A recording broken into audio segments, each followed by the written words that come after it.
Welcome to Raksha academy. दोस्तों, रट्टा मार सीरीज के हम अपने टॉपिक पे चलते हैं, जहां पर हम बात करेंगे कुछ यूनिट 9 में पीवाईक्यू से संबंधित। क्लियर है? पार्ट 1 में मैंने आपको कुछ बताया, अब हम पार्ट 2 पर आए हैं। क्लियर है?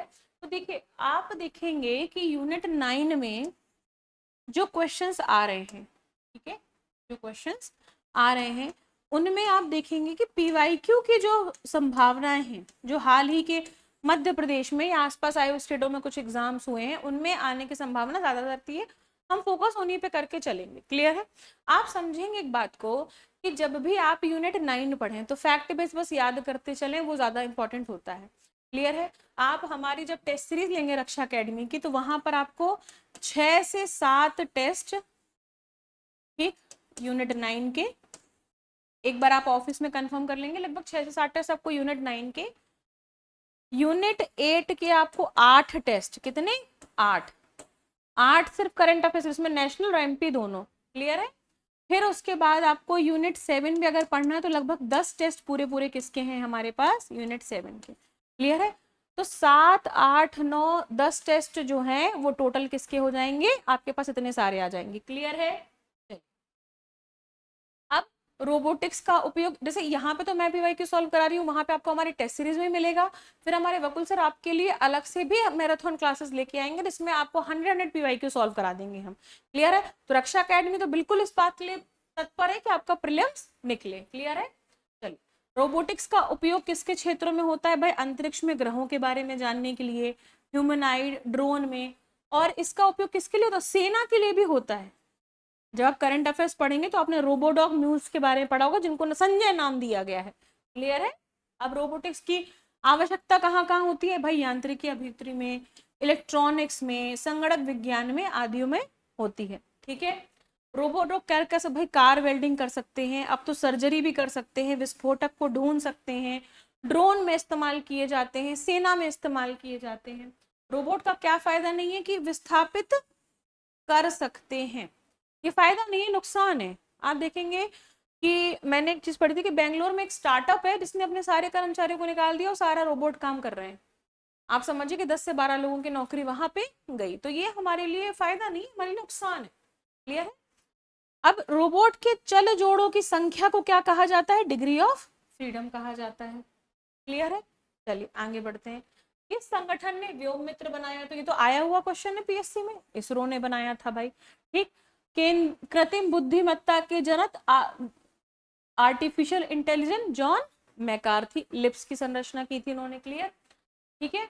अब आर्टिफिशियल इंटेलिजेंस में मानव के एआई समकक्ष सोचने के लिए काबिल है या नहीं, इसके लिए कौन सा टेस्ट होता है? तो ट्यूरिंग टेस्ट होता है। क्लियर है? ठीक। अब आर्टिफिशियल इंटेलिजेंस के लिए कौन सी भाषा का प्रयोग किया जाता है? तो प्रोलॉग भाषा का प्रयोग किया जाता है। क्लियर है? चलिए, यूपीआई का संक्षिप्त, यूपीआई से आप करते ना, यूपीआई कर दे, यूपीआई कर दे, यूपीआई का फुल फॉर्म क्या? यूनिफाइड पेमेंट इंटरफेस है। क्लियर है?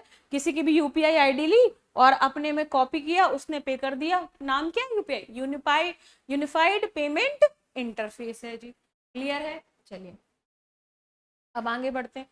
भारत सरकार द्वारा क्लाउड कंप्यूटिंग की सरकारी आवश्यकताओं को पूर्ण करने के लिए किए गए जा रहे प्रयासों का नाम क्या है? मेघराज।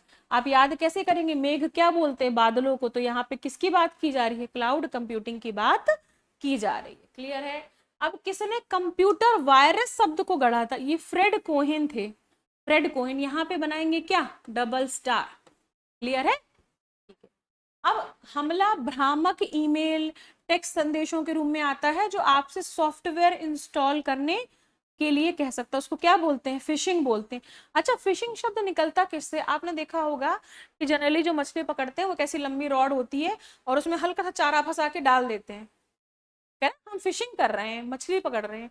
तो ये कुछ उसी टर्म में है कि भाई कुछ ऐसा भ्रामक जानकारी देना कि जिसके थ्रू आप अपनी या तो कुछ पर्सनल जानकारी दे दो या तो आप अपने कुछ पैसे खो दो।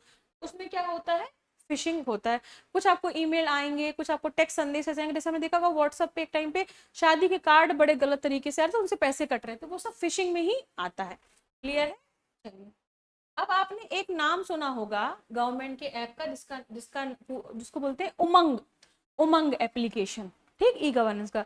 भाई केंद्र स्तर पर उमंग ऐप है, इसमें क्या है, सारी सेवाओं की ऑनलाइन डिजिटल प्लेटफॉर्म के तहत काम करता है। इसका पूरा नाम क्या है, unified mobile application for new age governance. Clear, ठीक है।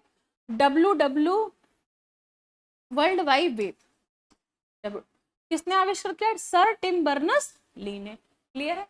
उन पेशेवरों और व्यवसायिकों के लिए एक सोशल नेटवर्किंग साइट जो अन्य पेशेवरों से जुड़ना चाहते हैं, भाई इसको बोलते हैं लिंक्डइन। बोलते हैं ना आप लिंक्डइन पर हैं या नहीं, लिंक्डइन पे कई बार, लिंक्डइन पे अगर कोई एक ऐसा सोशल मीडिया प्लेटफॉर्म है जहां पे अगर बात हो रही है तो नौकरी और काम बिजनेस की बात हो रही है, वहां पे और कुछ नहीं होता। क्लियर है। चलिए, सोशल मीडिया प्लेटफॉर्म फेसबुक की स्थापना भाई मार्क जकरबर्ग ने की। ठीक है। यूपीआई में P2P एक तिथि पर ट्रांजेक्शन की सीमा क्या होती है, यूपीआई का भी हमने क्या पढ़ा, फुल फॉर्म क्या था, यूनिफाइड पेमेंट इंटरफेस था। क्लियर। अब P2P का क्या मतलब है, पर्सन टू पर्सन। क्लियर है, P2P का मतलब है पर्सन टू पर्सन, मतलब आपके पिताजी आपको अगर पैसे भेज रहे हैं तो उसकी एक बार की सीमा क्या होगी, 1 लाख रुपए, इससे ऊपर पैसे नहीं आ सकते। क्लियर है। चलिए, ठीक है। टेस्ट सीरीज वगैरह आप अपना टेस्ट सीरीज बढ़िया से लगाते चलिए, रट्टा मार सीरीज को देख के उसका PDF डाउनलोड करके रिवीजन करते चलिए, आपका प्रीलिम जरूर निकलेगा। खुद पर भी भरोसा रखिए और ईश्वर पर भी भरोसा रखिए। क्लियर है। चलिए, मिलते हैं अगली क्लास में। रट्टा मार की जय हिंद, जय भारत।